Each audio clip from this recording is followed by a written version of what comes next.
Welcome everyone. It's Joe Bennett here in the background. I'm running the tech for today. So any issues people are having with links or sharing or whatever, please hit me up personally in the chat. Otherwise, welcome to everyone. And I'm going to now recede into the background and hand over to Veronica. Thank you, Joe.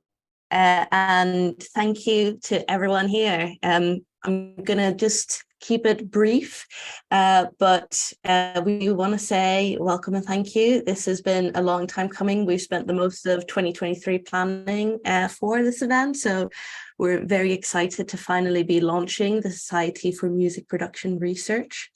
Like Joe said, we've got the QR codes that should take you to the slideshow so that you can follow along with links to all the books as well. We'll try and get the full link posted in the chat as well for those who mentioned that the shortened ones don't work. We are a very diverse community here. We've already seen some good mornings and good afternoons. We're covering quite a few time zones. So again, we appreciate everyone's effort from Friday afternoon to Saturday morning and so forth.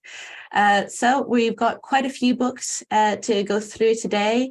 With a brief Q&A about the various titles and then a little bit more about the society itself. But Joe, next slide, please. If you're curious in the meantime, I mean, you haven't seen the website yet, we do have that linked along as well with all the information, bylaws and so forth, and the option to join as well. So I'll hand over to Laurie and Ragnhild at this point. Thank you. Thank you. So when I started writing my PhD in the early 2000s, it was quite easy to get an overview over the academic texts that had been written about music productions, as there were not that many. Today, however, that task is much more difficult. Research related to music production has exploded in scope.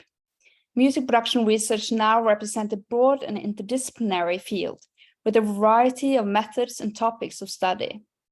Some within this field of research are interested in the historical trajectory of music production and the changing and multiple roles of the producers.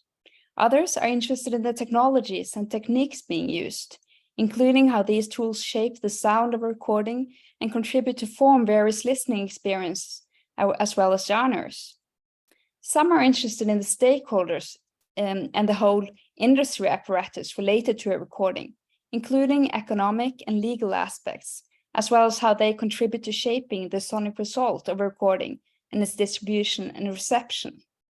Others are interested in social cultural issues, including politics, power relations, and identity, gender, and diversity in the music industries. Many more topics could be mentioned, including issues addressed by the books that will be presented today. We will, for example, hear about historical studies of record labels and particular producers, including the careers of women in audio-related fields. We'll hear about deep dive examinations of particular tracks, records, and instruments, the aesthetic, social, and political issues related to music production, as well as software design, discourses on record sound, and music production education, as well as copyright and regulation. As a way of bringing colleagues together for this new society launch, we were motivated to celebrate some of the most recent work within the field of music production that has been published within the last couple of years. So we are going to run this in alpha order, with each author having only 3 minutes to present their books. And then we will have a period of questions that Laurie Burns will be happy to facilitate. We will begin with Brandon Anthony, who will be speaking about his book, Music Production Cultures, Perspectives on Popular Music Pedagogy in Higher Education. Hi, everyone. I've got this to 3 minutes and 20 seconds, so hopefully that's acceptable. I studied music production as part of a music technology degree and then moved on to a job as an assistant engineer at a large prestigious recording studio. But I found that my work life was very different to my university life. I found that professional music production process involves social and musical applications that I never engaged with at uni. Uni focused on technology and sonics and critical listening. After a successful freelance career, the conservatorium actually asked me to come back and teach music production. Now, my teaching initially focused on my experience of production and what worked for me, but I found that this approach was not the most suitable for students. So I did some research and I attended some conferences, and I found that there was actually no foundation of music production pedagogy that international institutions utilized. So I did a doctorate of education into popular music production pedagogy. And the findings of this research promoted the utilization of something that I like to call music production cultures. And it was found to be very useful as a typology of practice and a pedagogical tool. Now, music production cultures are epitomized in 3 layers. 1, cultural considerations like the music, the song, the social environment. 2, the creative practice that's used to influence the music. And 3, the nuanced skills being used within those cultures. And as such, music production cultures encapsulate the totality of the popular music production process. To gather more perspectives on these findings, I decided to write a book, and here it is. I interviewed 30 international educators and surveyed 90 students from international institutions. And we found that there was great synergy in thinking, but my research also identified a necessary realignment in pedagogical practice around the world. A foundation of practice was needed. We also identified the need for more inclusive, equitable, and diverse practices in higher education institutions.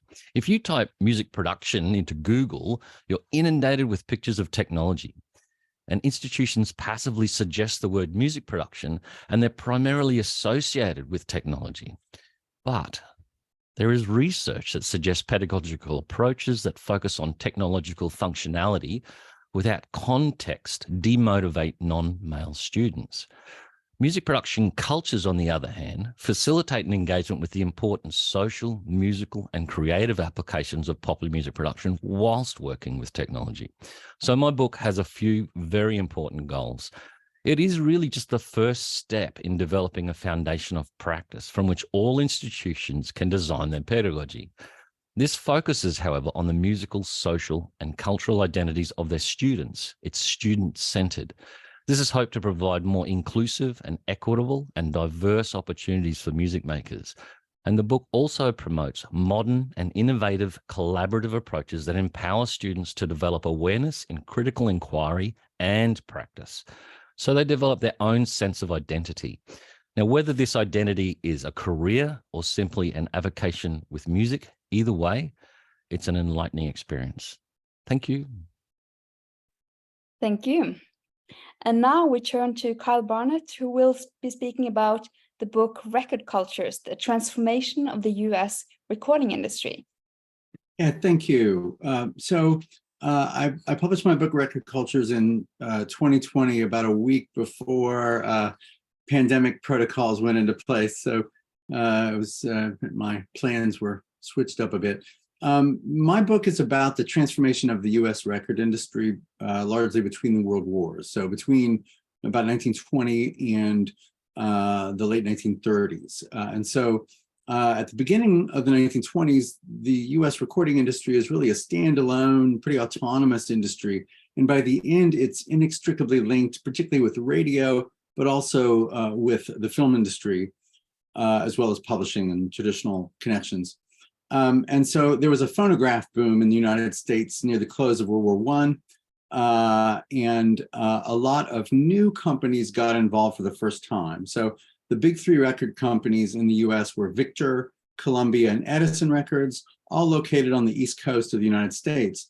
But there were new record labels in the Great Lakes Midwest. I'm thinking here of Jeanette Records and Paramount Records in the 1920s, who sought to compete with the bigger labels by finding new musical niches. The way that they found those musical niches was through sort of speculatively recording, and the partial product of these speculative recordings led to the emergence of the 3 major pop music genres of the 20th century: jazz, blues, and country music. I'm shelving rock and roll for the moment and some other important genres. And so by the late 20s, radio is coming in as a kind of a threat and a promise. I take that up as well. Looking at the recording industry really as a media industry in part. I do spend some time on the nuts and bolts aspects of studio recording in the acoustic era. I'm far from an expert, but if anyone would like to ask me about some of those practices, I can speak briefly on that as well. And so I wanted to encourage the recording industry to be included in media industry histories. I wanted popular music studies to tend to its history in the way that other areas had. And I wanted to bring the lessons I learned from cultural industries research to bear to my sort of targeted historiography. So I'm really looking at these record companies and the production cultures around it really as these sort of cultural institutions and cultural practices that played no small role in what they produced. And so this project chose me more than I chose it, I think, to be fair. I'm glad I got it done. Thank you. Thank you. The next presenter is me, actually. I will present the book Parody in the Age of Remix, Mashup Creativity versus the Takedown, that will come out in 1 week from now. The mashup scene has interested me for some years now, and one of the reasons for that is that it raises so many fundamental questions into disparate eras that are still interconnected. The book is structured around 3 topics: mashup creativity and aesthetics, copyright as related to sampling, and content moderation at internet platforms.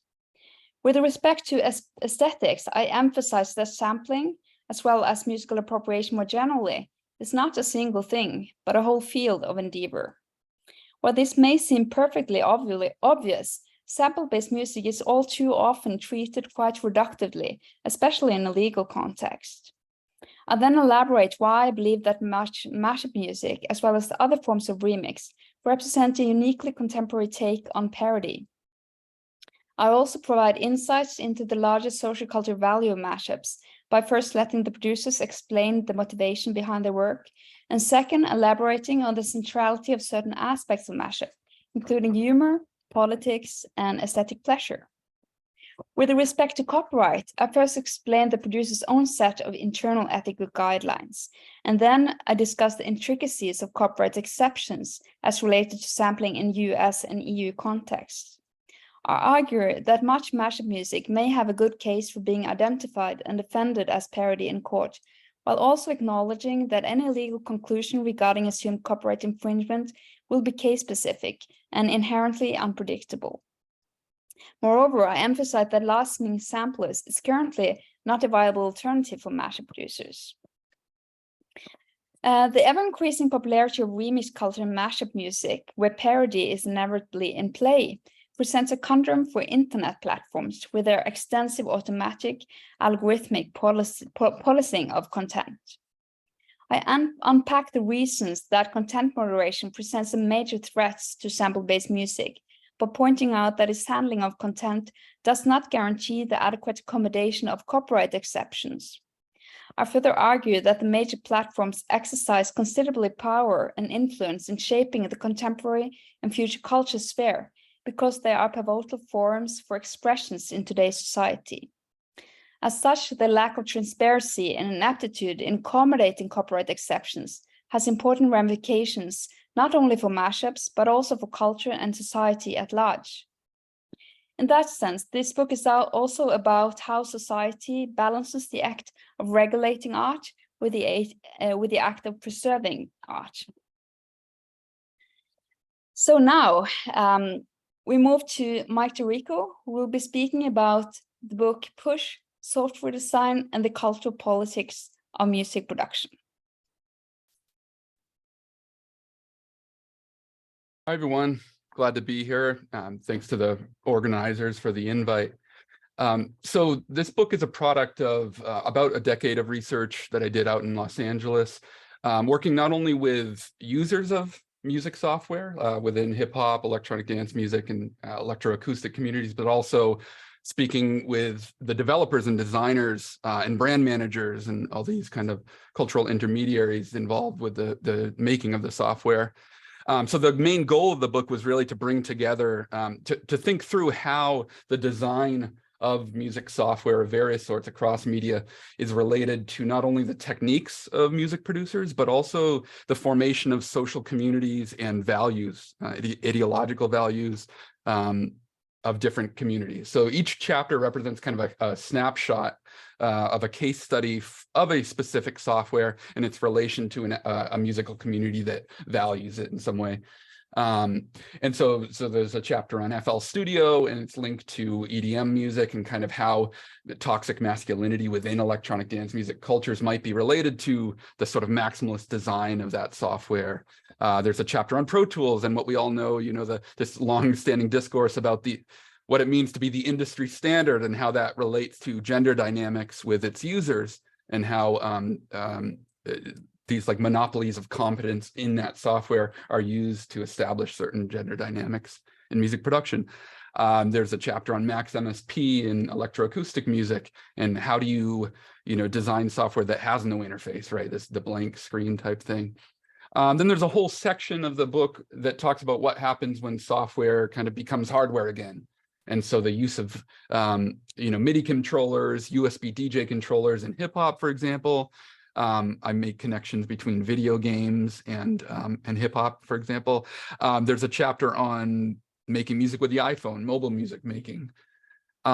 Towards the end of the book, I kind of get into the more recent, more emerging technologies by looking at Unity 3D and its relationship to game design, and the emerging spatialization of sound on a commercial level, right? And then I also have a chapter on isotope and artificial intelligence, and it kind of explicitly linking the visual design of a lot of isotope products to like medical interfaces, for example, and what that means in terms of how we relate music production aesthetics to kind of efficiency and organization in late capitalism, for example. So ultimately, the book is an attempt to kind of think through how the historical and development of this software always runs in parallel with emerging social and cultural communities, and as well as kind of political contexts. And it's great to see so many people in this crowd that really inspired the work of this book. So thanks a lot. Thank you. We will now hear from Leslie Gaston-Bird, who will present the book Women in Audio. Hi, everybody. It's an honor to be here. It's wonderful to see so many familiar faces. And I would just like to say I'm excited about the launch of the Society and wishing everybody the very best. Women in Audio is really almost 100 profiles of women who are audio engineers. And the book started really just being inspired by what Eddie Dobson called feminist audio collectives like Sound Girls and Women's Audio Mission. And I approached the book almost like a research paper. That was a mistake because I was able to find a woman named Joan Lowe, who was involved with one of the first feminist albums in the 1970s. And when I contacted her, she was in her 90s and agreed to send me an email about her adventures taking a multi-track 2-inch tape machine across the Pacific Northwest, recording people and women in various places.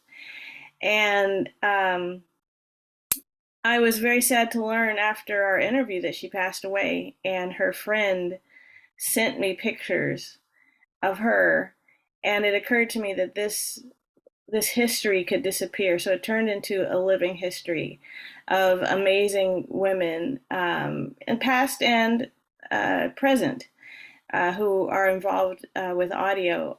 Some of the other interesting historical finds, I would like to thank Josh Reese for pointing out a woman named Aletha Mae Dickerson, who might have been the very first record producer in the 20s.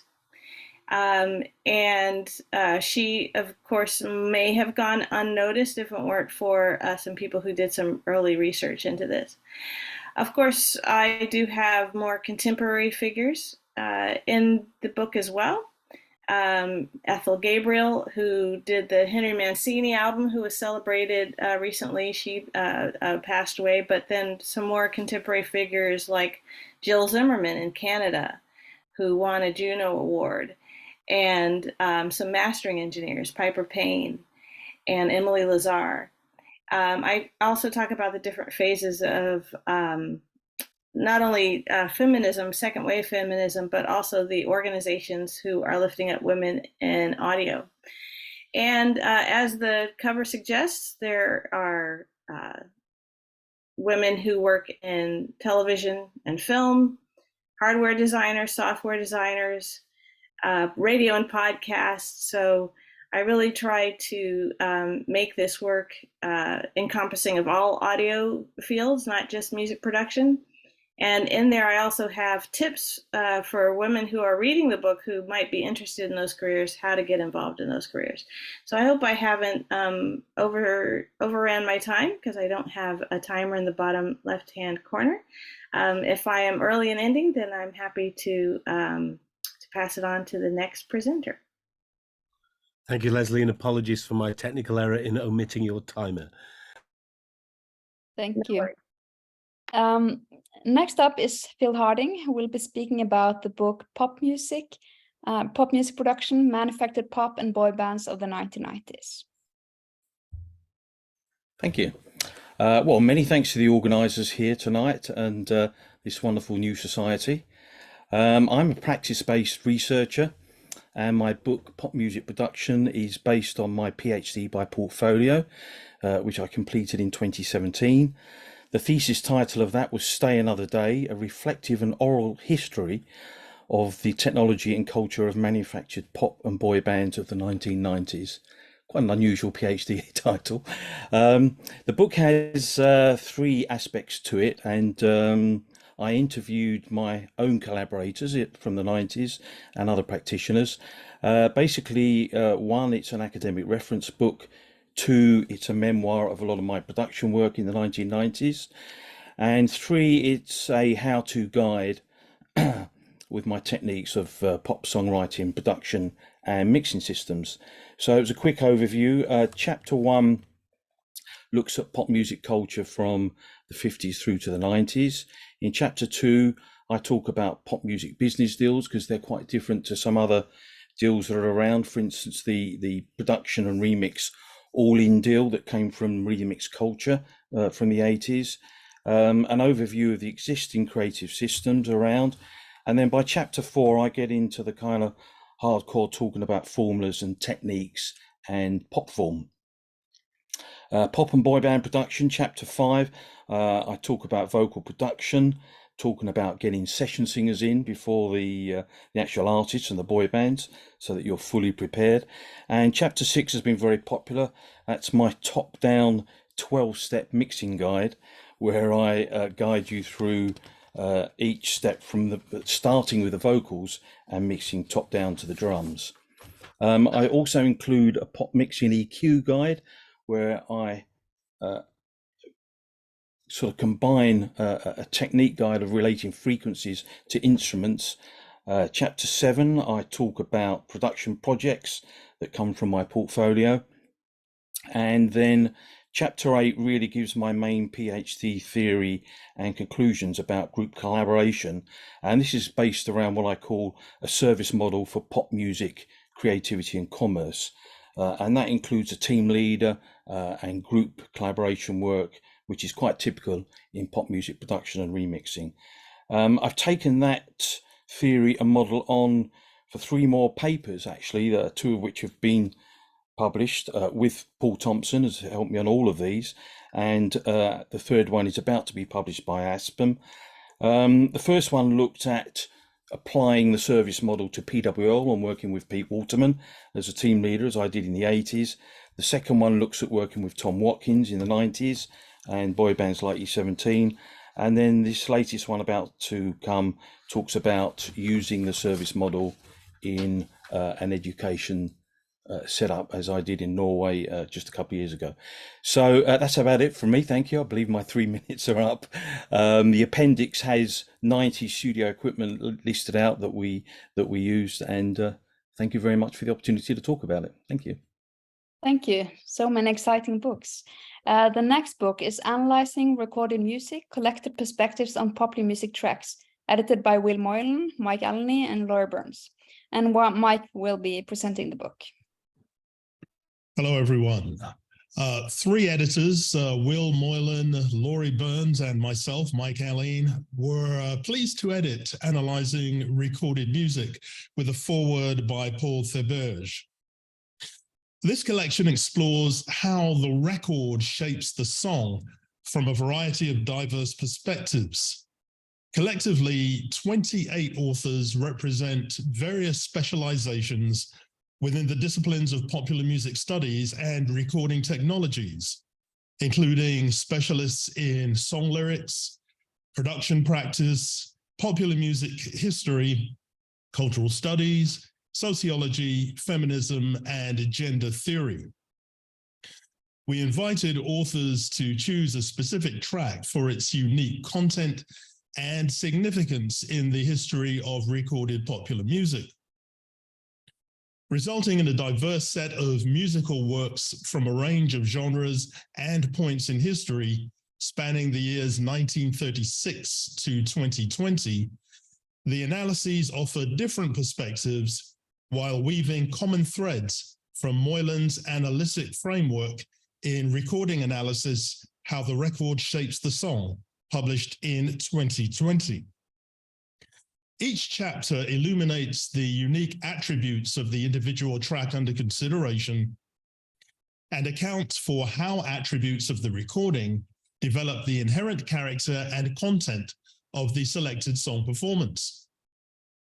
The collection is organized into 7 sections based on the following themes: musical genre, culture, and technology, track revelations and oral mirrors, layers make the record, sonic journeys, sampling and reframing, deconstructing the mix and production process, and voicing identity through genre. As the chapters unfold, readers encounter analyses of tracks representing a range of musical styles, genres, and production techniques. Authors present different vantage points as they explore the content of their chosen recording, while the discussion of unreleased and/or alternative versions permeates several chapters. Ultimately, the goal of each chapter is to directly engage with the qualities of the recording. In effect, each author is creating his or her own analytical mix, applying forms of critical attenuation to reveal the dimensions that they've found most compelling and noteworthy. Thank you. Thank you. I skipped the order a bit, so we will now go back a slide and hear from Phil McIntyre and Paul Thompson, who will present the book Paul McCartney and His Creative Practice, The Beatles and Beyond. Hello, everyone. We've written this book together, as in Paul Thompson from Leeds Beckett University and myself from here in the University of Newcastle in Australia. It's a continuation of our work and our prior publications on the systems model of creativity, but looking at the question of agency more predominantly than a lot of the structural issues that we've looked at before. We wanted to have a look at McCartney's diverse career as a creative practitioner, starting with his work as a performer, as a musician himself, then as a songwriter, and then finally as a record producer, and then having a look at how those things are interconnected and placed together. We start with a literature review, primarily focusing on aspects of creativity that we've dealt with before, looking specifically at the systems model, which itself is composed of an agent, such as Paul McCartney, a domain of knowledge, in this case we'll broadly call it popular music, and of course a field of users of that knowledge who all have an effect or an input into that particular system. I'll throw quickly to Paul, who will have a look at a couple of chapters here on McCartney's songwriting, the scalability of it, and also his relationship to John Lennon, wherever Paul might be. Yeah, I'm currently in Chester at the moment.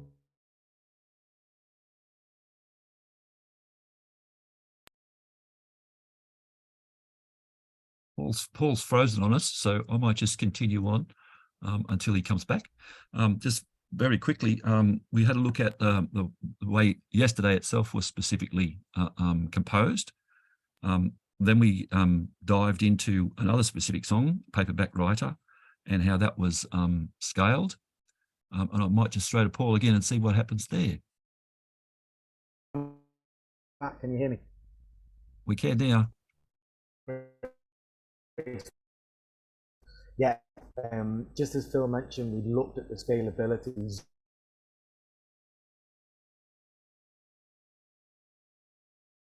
So I'm just going to, sorry, move on again because we've got about 30 seconds left. And of course, we round off the book primarily in the latter stages of McCartney's career. It's replete with anecdotes, stories, etc., all in the service of that model of creativity that many people here in this room would be familiar with. And concluding, of course, that he is an important agent, a decision maker in this whole system. And I think that's really the point of the book, is to bring the understanding of agency back into play as opposed to the larger structural, social and cultural elements of it. Thank you. Thank you. Thank you.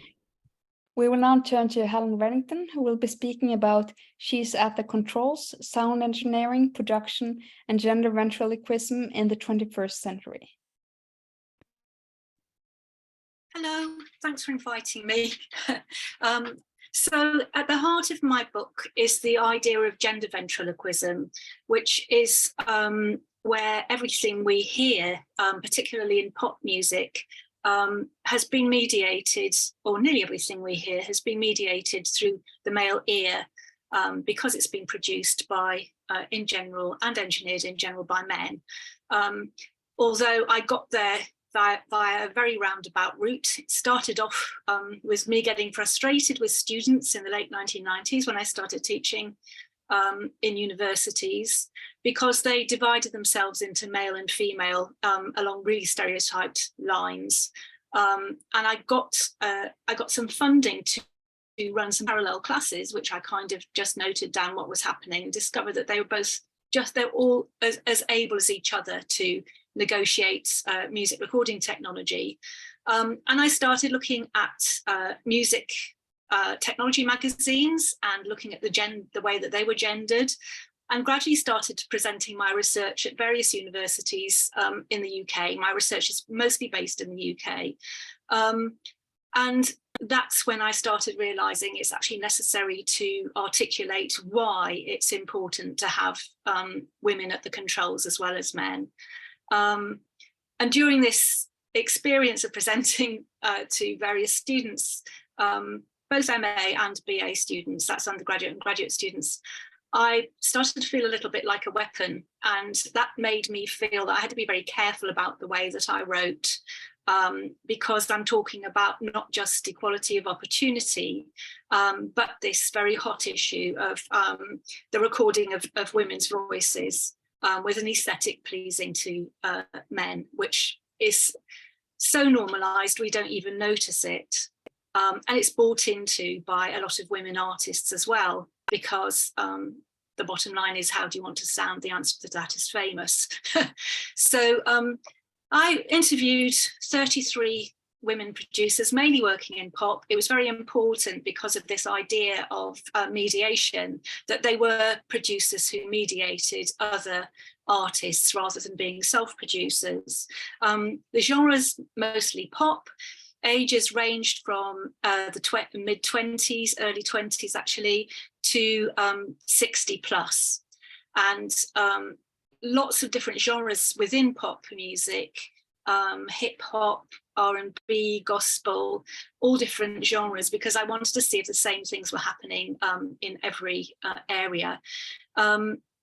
So I asked them how they started out, chapter 1, chapter 2, how they became professional, how they entered the music industry.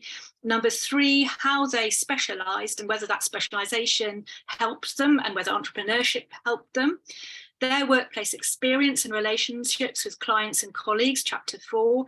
Male culture and studio territory, chapter 5. Chapter 6 really goes into the idea of gender ventriloquism in songwriting, production and mediation.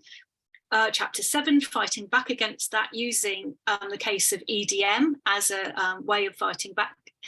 Chapter 8, education, inspiration and potential for change, because I wanted to see if it was possible to change. And chapter 9, the conclusion, which was rather depressing. And my editor asked me if I could make it more positive, but it was quite difficult. And that's my book. Thank you. Next, we will hear from Rob Toulson, who will be speaking about the book Drum Sound and Drum Tuning, Bridging Science and Creativity. Hi, everyone. Nice to see everyone, and thanks very much for having me. I assume you can all hear me. Yeah, this book, my book is it's kind of a deep dive textbook based on my own research around drums. I started my career, my academic career as an acoustics engineer, researching musical instrument acoustics and focus predominantly on drums. And that's sort of 20 years ago, I suppose, and gradually from that day onwards moved more and more into the sort of creative realm of music production. So this book kind of hopefully brings all of that together, and the subtitle Bridging Science and Creativity is a real key part there, and a lot of my work is at that sort of fulcrum in between. I try to be there. So yeah, so the book's split into kind of 3 parts. The first part is very much sort of science articulated for the music producer and drummer. So some detailed vibration theory on drum head vibration modes and shell vibration and that sort of thing. But I've kind of recontextualized that for a more sort of musical audience. And then moving on to the sort of the middle section of the book, which is very much about the kind of creative opportunities for manipulating drum sound in the room. So everything from drum heads to tuning musical intervals and thinking about different genres and different sort of styles of music. And the third part being about bringing those 2 things together, the science and creative aspects, into the production studio. So the production of drums from before, so pre-production, from before a session begins to some very specific recording techniques and mixing techniques focused specifically on drums. So like I say, kind of deep dive textbook. I was very lucky to be able to interview a few great drummers and producers. So I interviewed actually my own drum tutor, who is Alex Reeves, who plays for a band called Elbow, who's got a fantastic kind of articulation of how he thinks about sound and performance at the same time. And Sylvia Massey too, who obviously is a fantastic producer, but very innovative with respect to drums and a fantastic kind of voice to bring an opinion in. So it's yeah, a bit of a challenge to bring the sort of the science, the culture, the technology, sorry, the creativity and all those things together. And there's probably scope for a few more chapters as well in the 2nd edition.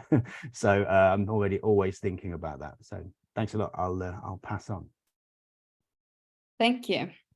Mats Walter-Hansen wasn't able to attend today, but he has sent us a short video where he presents his book, Making Sense of Recordings, How Cognitive Processing of Recorded Sound Works.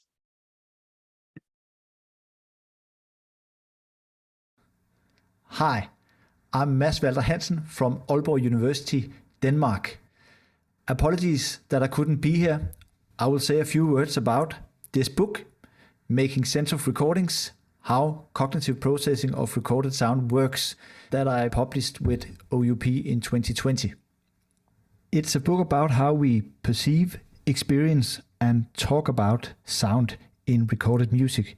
What do we mean when we say that a sound is tight, it's well balanced, it's round, it's soft, it's dark, and so on? The book is in 2 parts. The first part is called Foundations and Theory, and the second part is an encyclopedia. Part 1 presents analytical tools to evaluate recorded sound, and it explores how our listening experience is reflected in language. It discusses cognitive metaphor theory, discourse analysis, and so on in relation to sound and music production. Part 2 is an expanded encyclopedia that explains 30 metaphorical terms that are often used to describe sound quality. For instance, warm, cold, soft, hard, tight, loose, heavy, light, fat or a thin sound, and so on. And I call this an expanded encyclopedia because each entry is between 3 to 6 pages that outline the metaphorical mapping of the term, how the meaning of the term has developed historically in relation to new technologies, discourses, and so on, and how the term is related to physical characteristics of sound, for instance, frequency, dynamic range, and so on. I hope you will find it useful for your research and teaching. Thanks. Now we will hear from Paula Wolfe, who will present the book Women in the Studio. Hi, I'm Creativity, Control and Gender in Popular Music Sound Production. Hi, everybody. Nice to see you all, and thank you for having me. So Women in the Studio was the culmination of doctoral, postdoctoral research, many conference papers and article, 2 chapters in edited volumes and 3 self-produced albums and an EP. What all of this work told me was that the journey that first brought me to my own studio door was not unique. The book interrogates the impact of the construction of music production as a gendered arena of creativity, technical expertise, and control through an examination of some women's practices, career building strategies, and media representation within the 16-year time frame from 2002 to 2018, paying particular attention to the creative empowerment that self-production offers the female artist in popular music and the significance of the accompanying potential for career construction during a period of seismic shift in the industry caused by advancements in digital recording, distribution, and marketing technologies. For me, it was very clear that self-production in particular was the next chapter in the narrative of the response by female artists to both historic and contemporaneous marginalization. And I maintain the view that the practice forms an important contribution to the broader gendered narrative surrounding creativity, the ramifications of which continue to influence the reception, perception, and representation of female artists working across all genres and in all sectors of popular music today. I also maintain that it is a creative practice that remains under-researched and whose multifarity can slip under the radar of the gender and diversity spotlight in current industry and academic debate. A number of key points emerge from the study. Firstly, it's important to conflate neither the situation nor the work of the music producer with that of the artist producer, not least because of the nuanced manifestations of gendered marginalization particular to each practice, which, in conjunction with the impact of the gendering that has taken place within the broader field, packs a powerful gendered punch. Secondly, it's important to draw a clear distinction between the growth trend in self-production practices per se, as a result of technological development, subsequent industry shifts, propelled and intensified by the pandemic, and increased HE provision, and the particular significance gender may hold when assessing a woman's practice, most notably in the light of the growth of community support and skilled provision for that practice from female non-binary centered online platforms. Thirdly, it remains important to recognize that gender plays no part in the actual creative or technical process. I highlight how Judith Butler reminds us that gender is a cultural fiction. As such, I examine in the book the experiences of some women who were early disruptors of the cultural fiction that music production is what Kitty Empire described in 2005 as self-evidently a guy thing. In addition, I examine the manifestations of what Butler describes as the punishments that attend any challenge. Furthermore, I argue that it is only in the very act of disagreement itself, i.e. the music production creative process, where punishments hold no sway. None of the female music producers or artist producers or engineers who either took part in the original study or who latterly have been offered a platform by trade bodies, industry-facing events, or have been constructing their own platforms as individuals or as part of production-facing online communities, make any reference to their gender when discussing the actual work, the tools they use, or their individual interpretations of and approaches to the production process. Gender, and indeed any other social marker, such as age, class, race, that serves to marginalize, only becomes an issue when that work is positioned within the cultural and social contexts that continue to underpin and frame understanding of music production within the industry, and subsequently the reception of women who have either presented their own voices through controlling that process themselves, or whose voices have been presented by others in control of the creative and technical process that delivers them to the marketplace. The young female producers and engineers that I observed speak in the latter stages of the book's research and in the swell of online platforms in the 3 years that have followed its publication are confident, assertive, proactive, and good. And without doubt, their confidence is buoyed up by supported activity going on in different pockets that may not necessarily be happening in their own communities, but which they can read about and participate in online. The summation of this is that they perceive the old guard as too old, too far removed, and too irrelevant to touch them. The situation of women who work in the broader field of music production as either producers, engineers, or artist producers encountered spikes of interest throughout the research. The question that continues to merit attention is whether periodic spikes constitute in their totality a genuine shift and are helping to construct a changing perception from what Emma Mayhew described in 2004 as the patriarchal assumptions that have underscored our understanding of the practice and the profession within the industry and women's subsequent positioning, thereby affording recognition for their work rather than for their absence. Thank you. Thank you.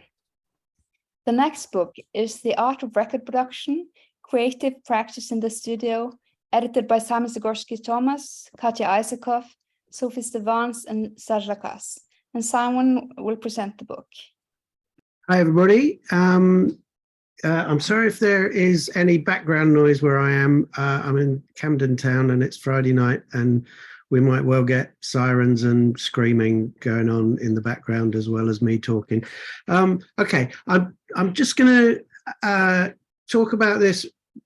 Obviously, the art of record production was a thing as well as a book, and this book in itself came out of the 2013 conference at Laval that Serge and Sophie hosted, and that Katja and I helped to co-organize. The book, when we talked to Ashgate about it, they wanted to know how it was going to be different from the first Art of Record Production book. And, oh, Joe, you haven't started my clock, so I've got no idea where I am. Okay.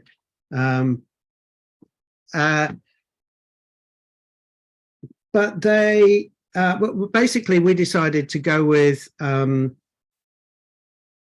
case studies about practice and to talk about practice in various different ways. And so the book is divided up into 3 sections: creative use of technology, the social interactions of production activity, and forms of theoretical analysis. There are a dozen chapters. Quite a few of the people who wrote them are here. Sophie and Serge can't be. Albin Zach's here. Ragnhild is here. Mark Moylan is not here, I don't think. Mike Howlett and Richard James Burgess and Isabel Campello, not. Phil McIntyre, Marianne Jago's not here. Paul Thompson and Philip McIntyre did a chapter together. Barnett and myself. I won't try and describe the book more than that, but what I will use the rest of the time, even though I know I haven't got a whole 2 minutes left, is just to briefly say something about what I hope comes out of this new initiative, because I think my academic life has taken a turn towards practice research. Obviously, that was one of the things that this book reflects. My chapters about my own practice research, and what I've spoken to the steering committee about, saying what I hope is going to come from the society is that non-traditional forms of research are going to be represented as strongly as the kind of more ethnographic, historical, and analytical research, which obviously is vital as well. But I know that the driving force for an enterprise like this, well, part of it at least, has to be the fact that we need academic recognition. We need to fit in with the mainstream of academia because we need to have that critical mass and that power as a subject area. But we also could use this as a way of leading the way. Art of Record Production as a conference and as an organization was, I think, one of the first academic areas where people doing practice was front and center of the musical activity. Probably the parallel thing that happened a few years later was the Society for, what's it called, SMP, the Society for Music Performance. It was part of the Oxford and Cambridge funded project on performance practice. So basically just a quick plug for the idea of practice research and how that can be represented within these structures. And I'll shut up now. Okay, thanks everybody. Thank you, and thank you for your perspectives as well. The final book presentation today will be given by Albin Zach, who will be speaking about the book Rock on Record.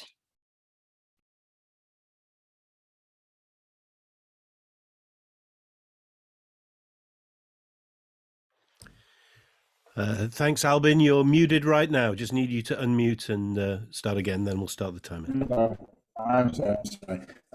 Thank you, Ragnhild, and thanks to everyone who has contributed the effort to start this new society to take up, for where the art of record production left off. This book is it's different from all the other books that have been presented tonight. It's not a research book; it's a textbook. I was asked to come up with something on pop music by Richard Carlin, who was at OUP. Now he's working for SUNY Press. And, I didn't know what to do. He wanted something on pop music. I said, well, the world doesn't need another rock history textbook, that's for sure. But I thought, something that I had always had a lot of use from as a teacher were the traditional music appreciation books like Roger Kamian's book and Joseph Kerman's book, and there's lots of them, all to do with the classical music tradition. And they all basically work the same way. They sort of give you a little bit of music theory in the beginning so that you can talk about enough to explain what a fugue is and what a rondo is and so forth, and then lead you through the sort of development of genres and styles over the ages. And I thought, well, I would like to do something like that, you know, for pop music. Basically, by pop music, I mean rock. It's not really rock, the genre I'm talking about here. It's basically post-war pop music, all music that's born in the recording studio, put it that way.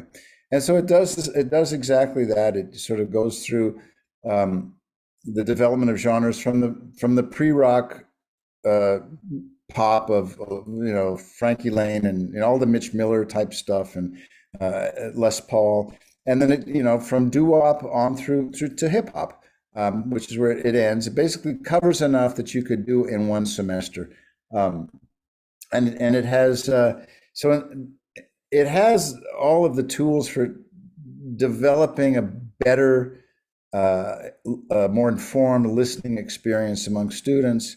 But in addition to explaining about, you know, all of the things to do with music syntax, it also deals with sound, obviously, because we're talking about records. So there's, you know, it just deals with a whole series of records and whatever the record presents. Sometimes it's more about lyrics, sometimes it's more about arrangement, sometimes more about performance, sometimes it's more about particular sonic issues or mix or production issues. It's different for every single record, but it's all about records that tell, oops, that's my time. Stop. Thank you. Anyway, that's the nutshell. Thanks. Thank you. And I'll now hand it over to Laurie Burns, who will be chairing the Q&A section. Thank you. Now we all have an incredible reading list for our summer research time, because this is an inspiring selection of books. And I'm glad to see you now, Albin. We couldn't see you when you were speaking, but we can see you now. So there you are, Albin. That's great. No, great to see everybody. This is just a remarkable gathering, and we've been looking forward to this for a long time. I think I'll turn to some of the questions that have been coming to me in the chat. And thank you for doing that. That gets us going in good order. So I'll begin with Brendan Anthony, who had a question for Phil Harding. Brendan, do you want to pose the question? Sure, thanks, Laurie. Phil, congrats on the book, mate. Wonderful work. I'd just be interested to get you to unpack how you feel your book and the techniques described that you developed can be contextualized and have utility in modern agency where producers now self-produce, co-produce, and produce with others. And if you feel that the techniques need to be adapted or changed, or if they can be contextualized within modern production methods. Oh, thanks so much, Brendan. Yes, I kind of have done that in the book, but that was one of the reasons that Paul Thompson and myself decided to take the service model further with, well, I thought one paper would be enough, but Paul insisted on 3. And I've tested the system and the techniques that I described, which, okay, I started them in the 90s, but I've still been practicing them, you know, throughout this century. And it was interesting that back in 2017, 18, can't quite remember, I went to Westerdals University in Norway, and across a 48-hour weekend with wonderful Norwegian students, we put my service model to the test, where I was the executive team leader, and we pretty much followed a lot of my techniques in terms of songwriting, production, and what I call pop form. Pop form is kind of a fairly new term that's come into academia recently in terms of what I would call the song arrangement. In other words, how many bars are the intro, the verse, etc. So yes, I think it does work in terms of contextualizing it up to date, and I've deliberately referenced to that throughout the book. So, and I'm quite convinced that a lot of the techniques that I've described will work, as you say, for self-producing artists, songwriters, etc. now. So the interesting thing when the paper comes out with IASPM, where I've put it into higher education and tested it, Paul and I have laid out a system within my service model, as it were, that practitioners in education could try with their students. So I'd certainly be interested for people to give that a go as projects. Thank you. Thanks for the question, Brendan. So Anne Danielson, are you there? And do you want to go ahead and pose your question to Helen Reddington? Yes. Hello. Hello, everyone. So nice to see you all. Whoops, I lost my AirPod. Congratulations to you, Helen, to you for what seems like a very important book. And the way you presented the conclusions really made me curious. You said they were so depressing that the publisher actually wanted you to change them. So I just wonder if you could elaborate a little bit on what those conclusions were.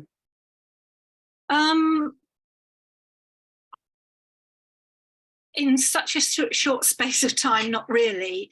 I think that one of the things that I discovered was that there's an element of survivor bias in some of the women that I spoke to, and I had to be very careful because it was kind of written over the period of the Me Too movement, and I wasn't addressing that directly anyway, but I had to be quite careful to understand that the women that I had spoken to were actually successful, and that also that it's a very competitive industry, and there's a certain lack of success even if you're a man in the recording industry. So balancing that was quite hard. One of the things that I feel like maybe I should have done is actually to had a control section of male producers that I asked the same questions, but that's probably somebody else's job. Basically, I found quite a lot of different types of abuse on the scale of, very small to really quite extraordinary. And a difficulty in addressing this, because if you do address it, you then become branded as some sort of troublemaker or a weakling in your own head. So I found that a lot of the women that I spoke to were quite kind of hampered by the fact that they couldn't actually do anything about the situations that they found themselves in, they were not always sexual abuse. Quite often they would, I use the word control in the title quite deliberately. There were various different controlling behaviours, such as wiring up machinery the wrong way on purpose to flummox the producer, the engineer. The most common thing was assuming that any woman in the studio was there to make the tea, actually, which is a massively depressing thing. I mean, bear in mind that this research kind of finished in about, I probably finished in about 2021, so it comes up really quite close to now. So yeah, there were rather a lot of depressing things.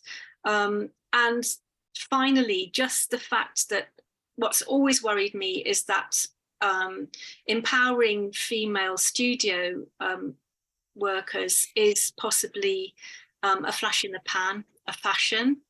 And if it goes out of fashion, then things may well default back to the situation before, with even more robust activities keeping women out of the studio.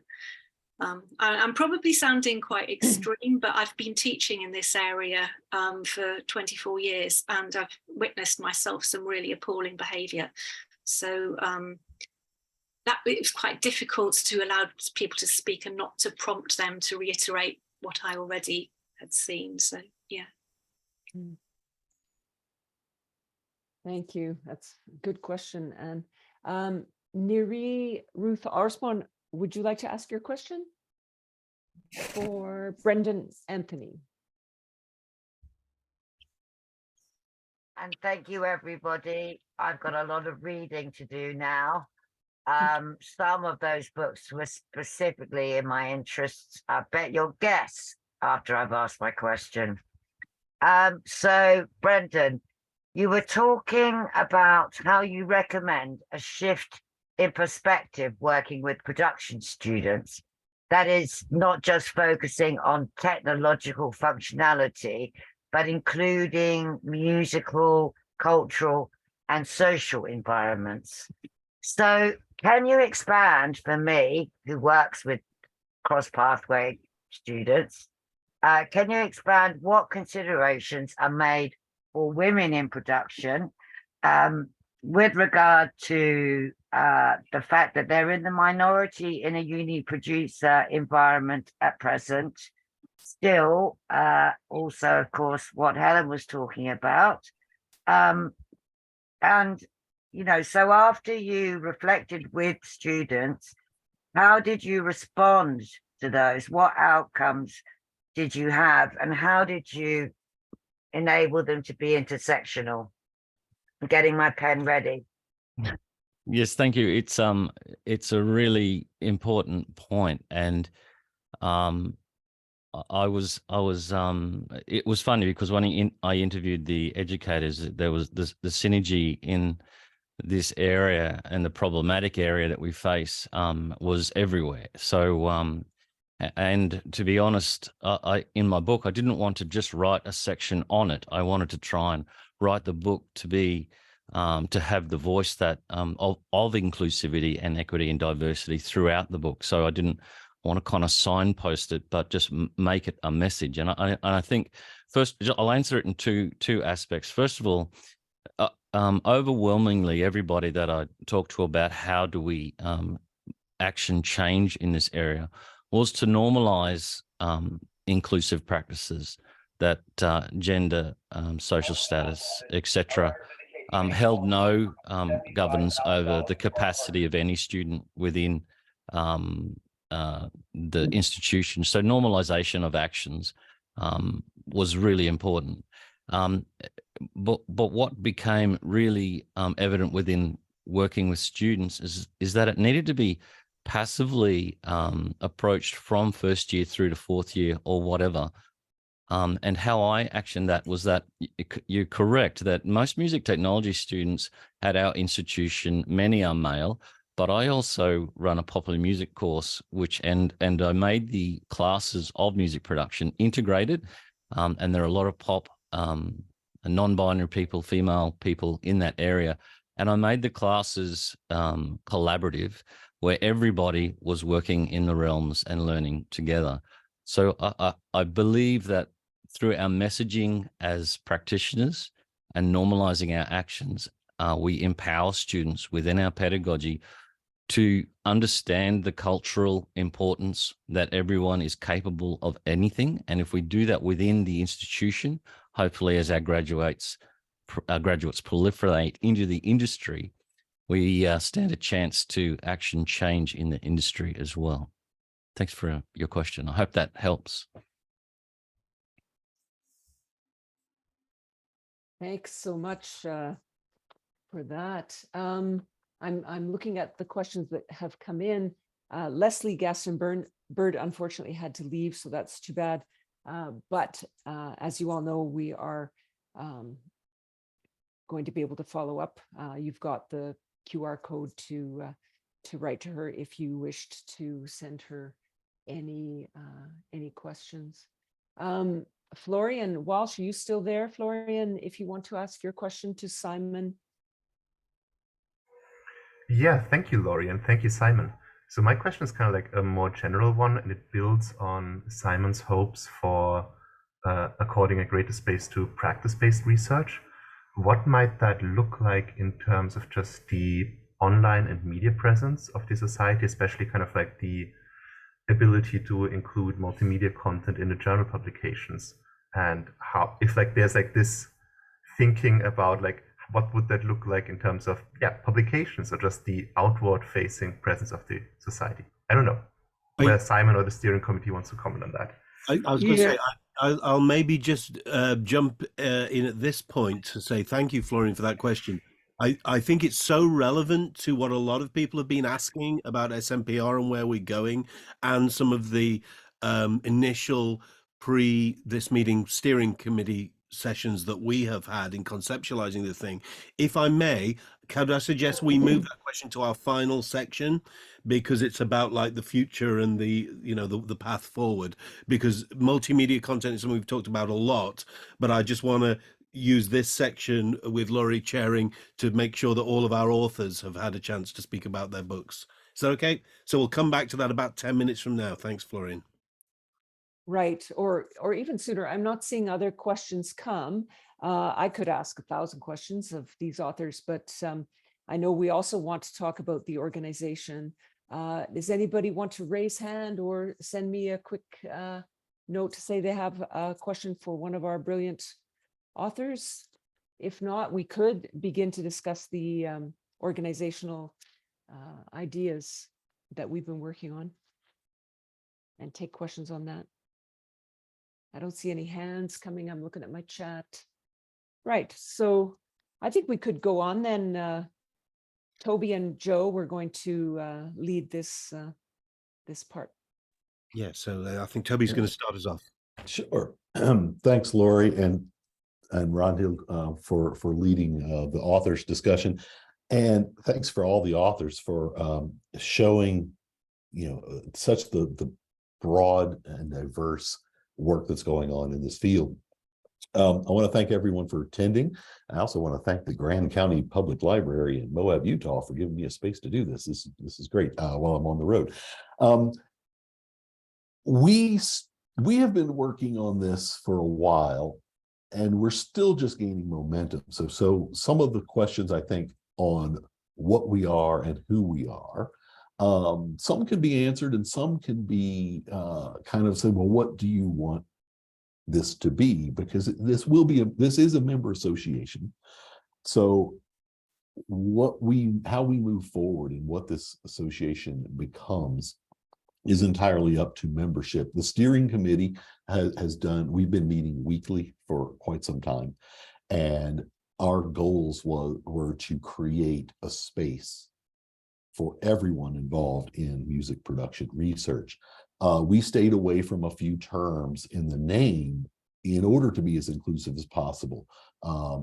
In respect to practice-based research, you know, we stayed away from certain terms that, however definable they could get when it comes to art, craft, this kind of thing. We stayed away from the word record because we also wanted to include live production, because we're basically dealing with any form from any angle of music production research. That could be cultural, it could be social. We're looking at creation, technologies, history, industry, aesthetics, all of those things that touch on making and producing music. So that's where we are. Will there be a journal? Absolutely, there will be. It will be peer reviewed. It will be open access. That's going to take some more development, and we're probably looking sometime in 2024 to launch that. That takes a while because of these exact same questions we've been having about how do we make it forward-looking and not just traditional words on the page kind of publishing. And that's certainly right up on top of our agenda list to develop. We are also going to have this event is a wonderful launch event. We are going to have other online events throughout the year. We're looking at like 3 to 4 events a year, as far as online, various topics, various time zones to move things around the globe to be as accessible as possible, and looking at a physical conference every 2 years with the hopes of starting one in 2024. So looking at summer or later next year. So with that, I want to hand it over to Joe, who's going to kind of give you a run through of the website and what's there, and see if this helps answer some of the questions of what we are and who we are, and where we're going. And then we'll go to some questions. Thanks, Toby. So, yes, so this is our website, musicproductionresearch.org. The .com redirects here. And I really like the word Toby used there at the start, space. The intention here was to create a space. And so the steering group the names of whom you will find on just for the launch, so these people got together, what are we, 10 people, 9 people got together to just to try and create this space, and the website is the online manifestation thereof.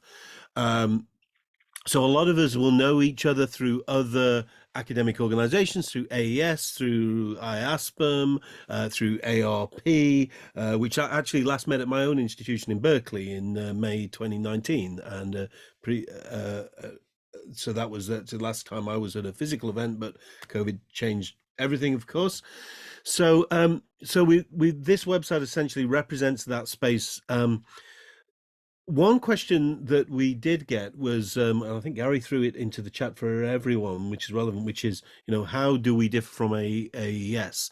Well, I think the first is the difference in noun, audio as opposed to music. This is specifically about music, and it's not necessarily, for example, about dialogue post-production, that sort of thing. So there are elements of AES that the society wouldn't cover, but I think perhaps more importantly, the desire to be open access. So to be a membership organization that is welcoming, that has the highest standards of peer review, but also has an open access journal that members of our community, folks from industry, creative practitioners, and students can Google and find. So we have been committed to that principle of open access publishing since the start. And as you know, there are some journals that are behind paywalls and some that are open access, but peer reviewed and open access are two of the things that from the moment we started meeting, nobody disagreed about. We wanted those two principles, peer reviewed to the highest standards and open access.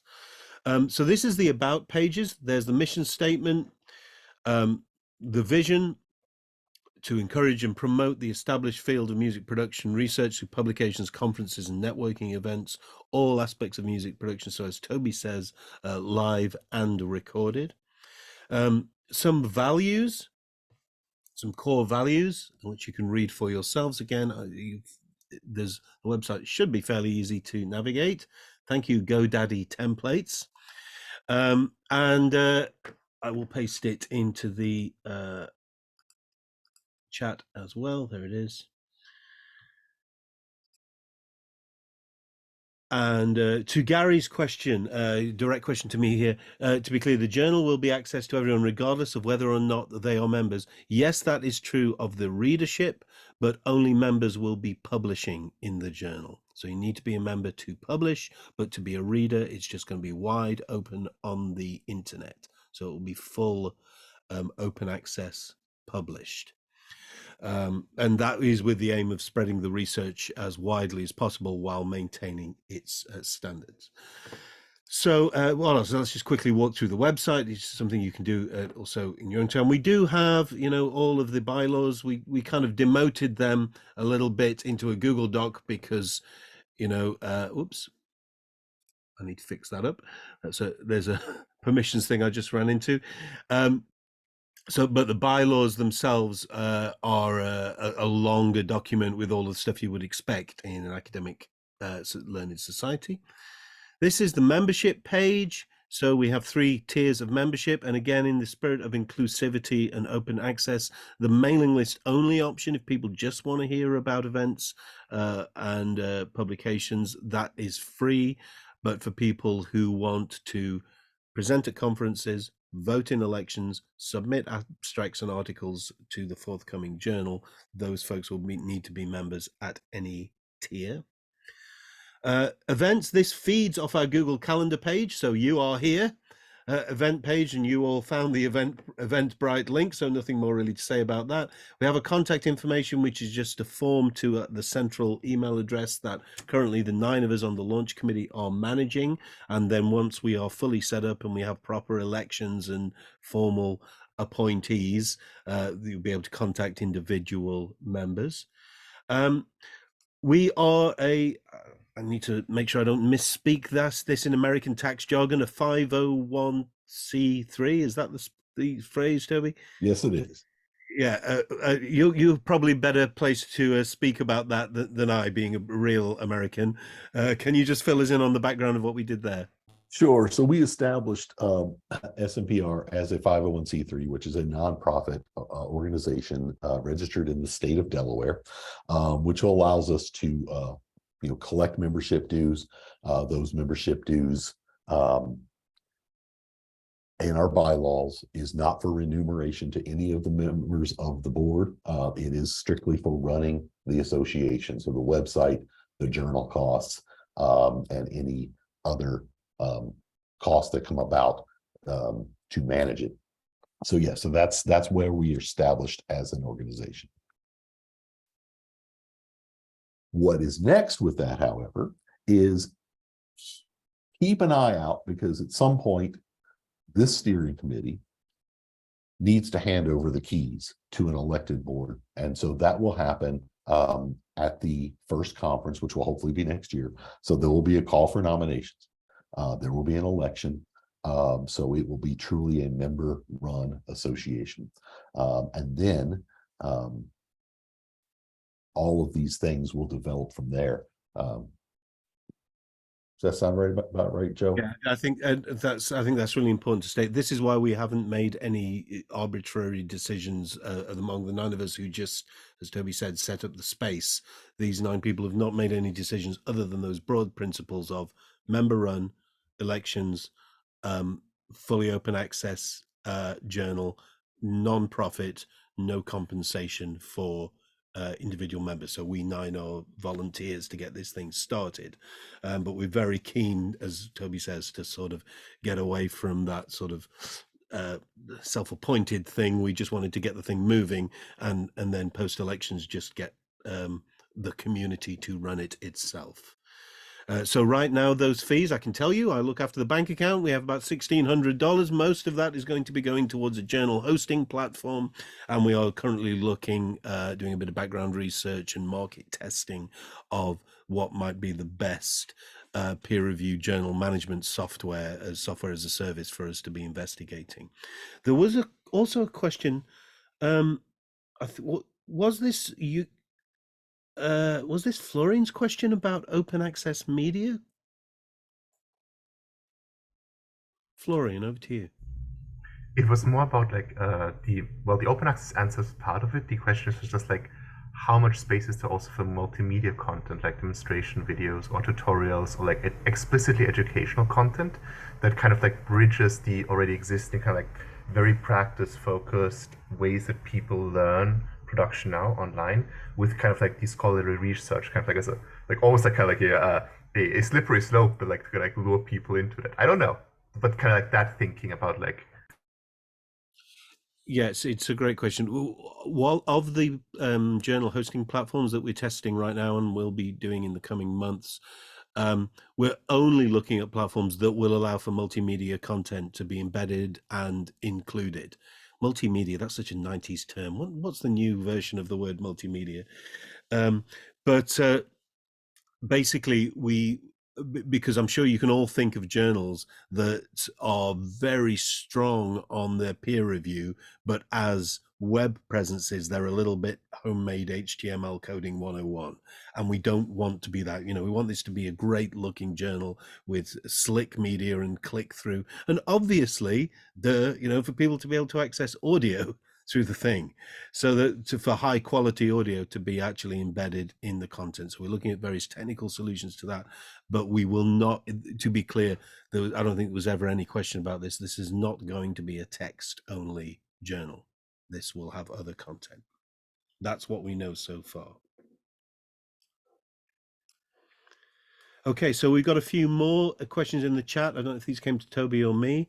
And actually a request from Simon ZT. ZT, I'm an American citizen now, ZT. You wanted to make a comment to Florian. So over to Simon ZT, who was first. Yeah,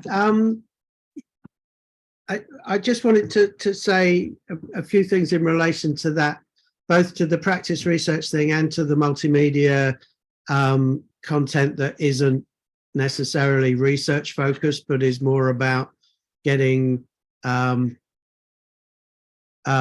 kind of peer-reviewed practice set of content out there, so that you've got some equivalent of YouTube videos to students, for students to look at, that you know isn't utter garbage.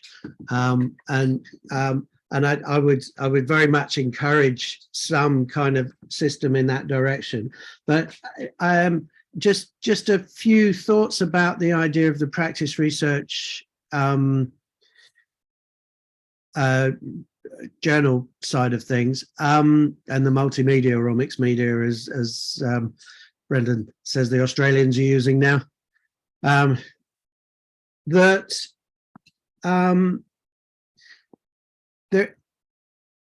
running an organization called the 21st Century Music Practice. It's not really an organization, it's a research network. And one of the goals of that has been to set up a similar kind of practice-based journal.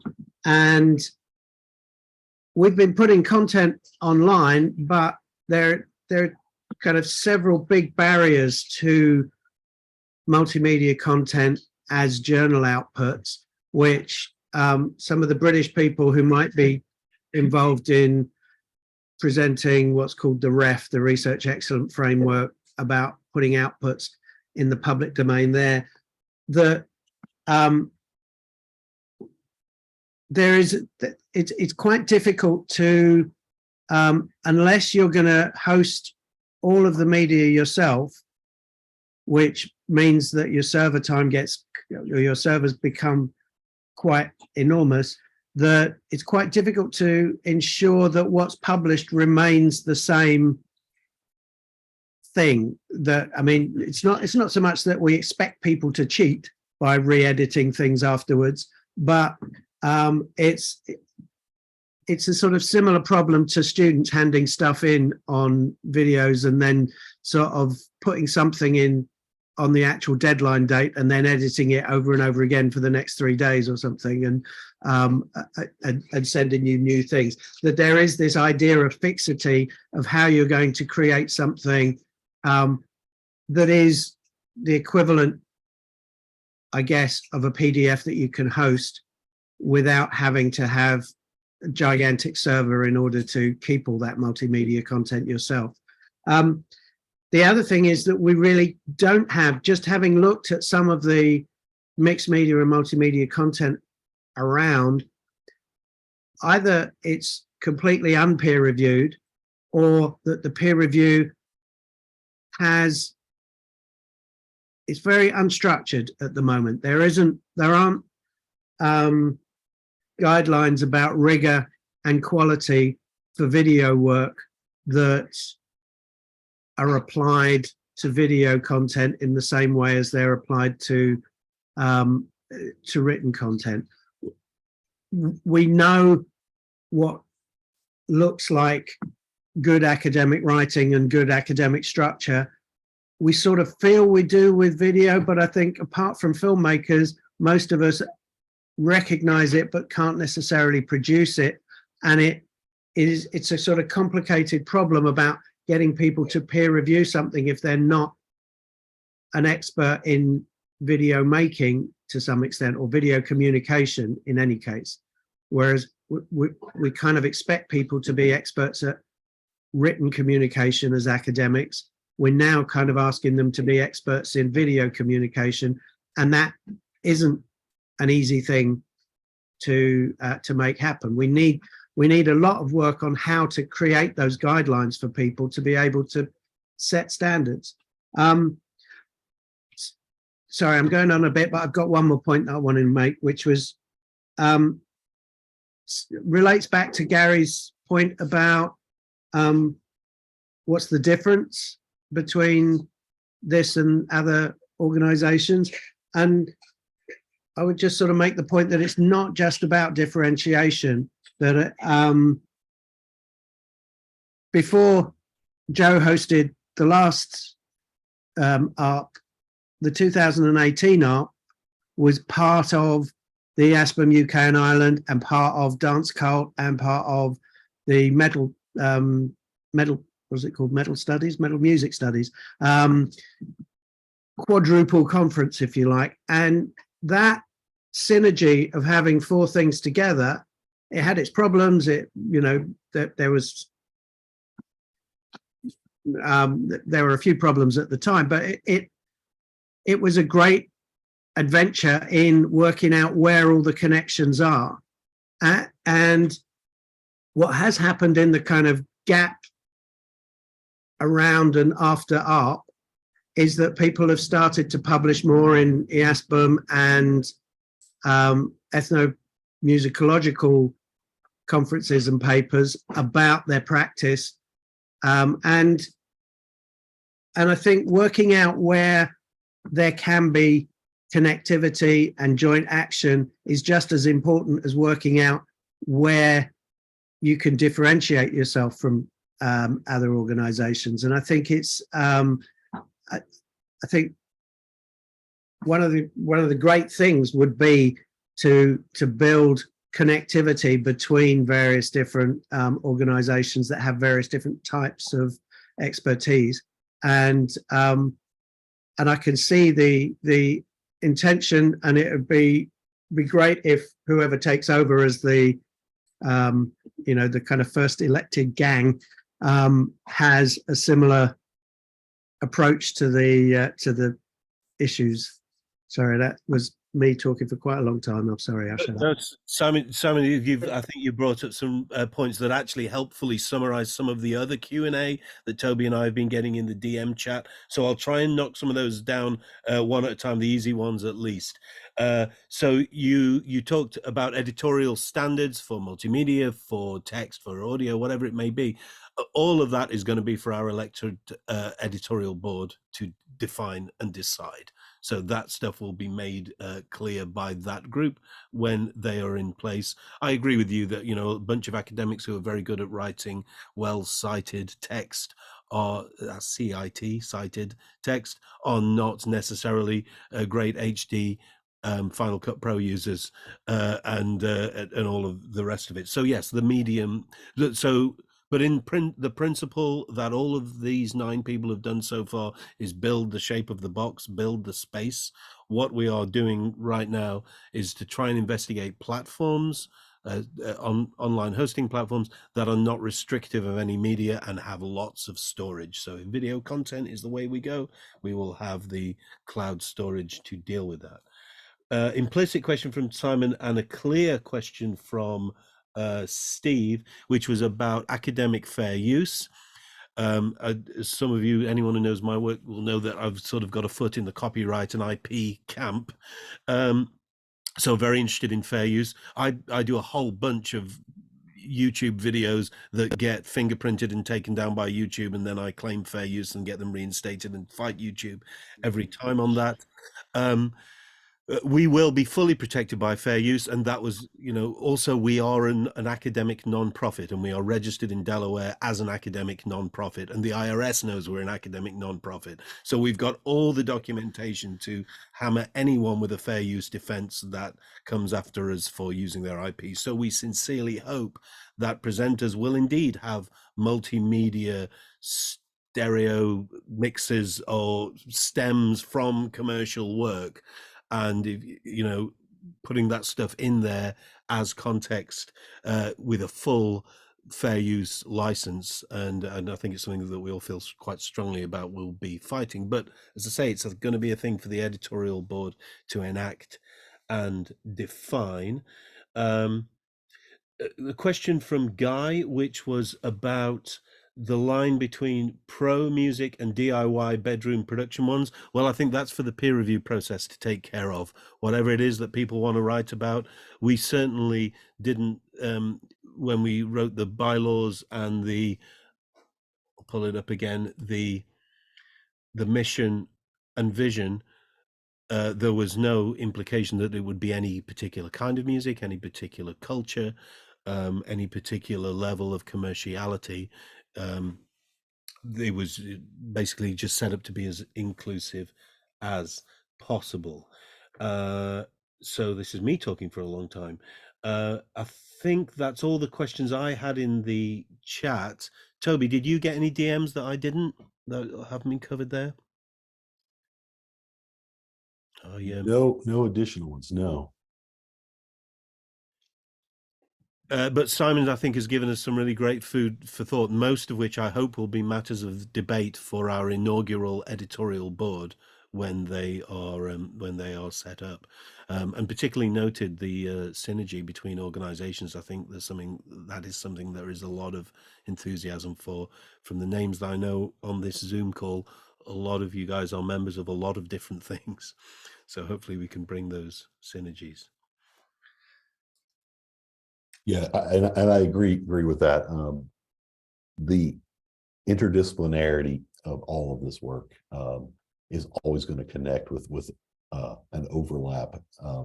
I know many of you present and publish oftentimes the same work, but towards a different audience, and that is perfectly welcome. And I think we're going to see a lot of that, which is good.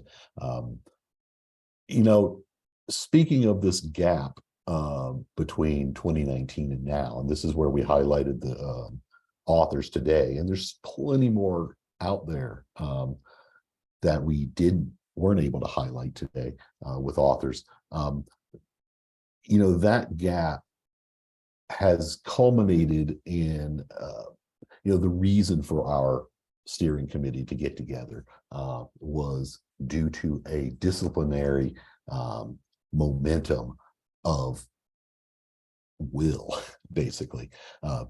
People wanting a home for the work that they do in music production research, and there are multiple homes. But they all tend to focus on various angles, and we kind of are looking at being a very inclusive big tent organization. That term keeps coming up a lot. Thanks, Toby. Yeah, I just had one more came in the chat. Thank you to Alex from Leeds Beckett, which is, and this is something Toby and I were talking about in the most recent meeting, which is, are we looking for offers of hosting of physical events? Easy answer, yes. I think Toby's talking to 2 different institutions right now for our first 2024 in-person event, about which more soon when we get confirmations from those institutions, powers that be. But, you know, we already know that, as Toby said at the start, that there will be a mix of online and in-person events across the year. And the first of those in-person events, we are looking at 2024. As I say, we're talking to 2 institutions right now, but if people want to offer, please do contact initially the 9 of us, or for that matter, simply use the contact form on the website, which takes us through to the 9-way messaging that we are using right now as we set up the things. So to try and bring all this together, next steps over the coming year will be events, online and in person, elections for the various roles and areas, and a whole lot more information on the journal, its parameters, its editorial board, etc. Did I miss anything, Toby, or any others of colleagues? No, that sounds about right. The only thing else I would say is hopefully today give you a glimpse of what SMPR is, and I ask that if you please join and become part of the society and provide your voice in the direction forward. But yeah, that's a good summary, Joe. And I would say, Veronica, do you have any last words, maybe? I suppose to reiterate, if you're interested, keep an eye out, because we're hoping to have something happen in the early fall. We're still finalizing the ideas for that, but it's on its way. And huge thank you for your participation, for your enthusiasm, for your thoughts and support. It's been really lovely to see. And yeah, we do appreciate it.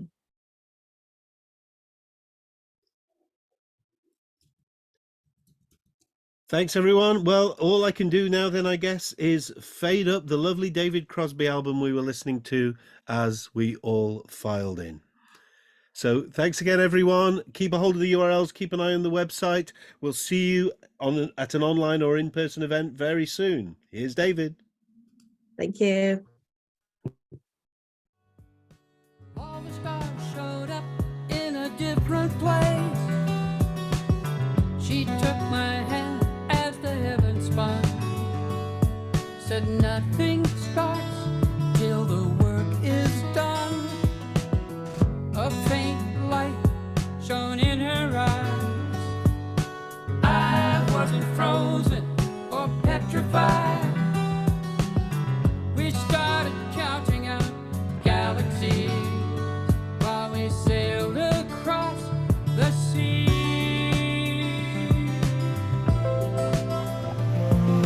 How does the love light shine from so high?